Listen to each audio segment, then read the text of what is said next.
October 13th இன்னைக்கு சபா உங்கள்கிட்ட சொல்கிறது என்னன்னா, நீ என்னை நல்லவன் என்று சொல்வானேன், தேவன் ஒருவரை தவிர நல்லவன் ஒருவனும் இல்லையே. நம்ம எல்லாருமே மற்ற ஜனங்கள் முன்னாடி நம்மளை ரொம்ப பர்ஃபெக்ட்னு காட்டணும்னு என்னென்னமெல்லாம் செய்கிறோம். அதில் சில பேர் கண்ணுக்கு நம்ம ரொம்ப நல்லவங்களாக தெரிவோம்.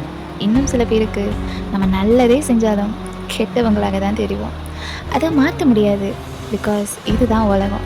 என்னதான் நம்ம மனுஷங்க முன்னாடி பல வேஷங்கள் போட்டாலும் டீப் இன்சைட் நம்ம யார், உண்மையாகவே நம்ம கேரக்டர் என்னன்னு கடவுளுக்கு மட்டும்தான் தெரியும். இந்த உலகத்தில் நம்ம யாருமே பர்ஃபெக்ட் கிடையாது, அதுதான் உண்மை. பட் சம்டைம்ஸ் நம்ம கடவுள்கிட்ட கூட நம்மளை ரொம்ப பர்ஃபெக்ட்னு காமிச்சிக்கிறோம்.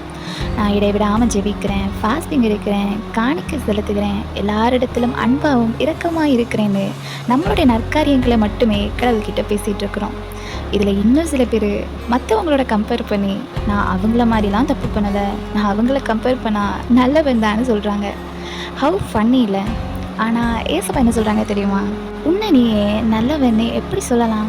தேவனை தவிர வேற ஒருவனும் நல்லவன் இல்லை. நம்ம எல்லாருமே ஒரு வெறுமையான பாத்திரம்தான். அவர் என்னைக்கு நம்மளுடைய இருதயத்தில் வருகிறாரோ அன்னைக்கு அவருடைய நற்குணங்கள் நம்ம இடத்துல வெளிப்படுது. இதில் நம்மளுடைய நற்காரியங்களை காண்பித்து நம்மளை நல்லவங்கன்னு காண்பிக்கிறதுல ஒன்றுமே இல்லை. ஒருவேளை நீங்கள் இன்றைக்கி நினைக்கலாம், நான் பர்ஃபெக்டான ஒரு மனுஷனே இல்லை, நான் நிறைய தவறுகள் செஞ்சுருக்கேன், என்னுடைய பாஸ்ட் ரொம்ப கேவலமாக இருக்குதுன்னு நினச்சி கில்ட்டாக ஃபீல் பண்ணி கடவுளை விட்டு விலகி நிற்கிறீங்களா? உங்களுக்கு ஒரு உண்மை சொல்லட்டுமா?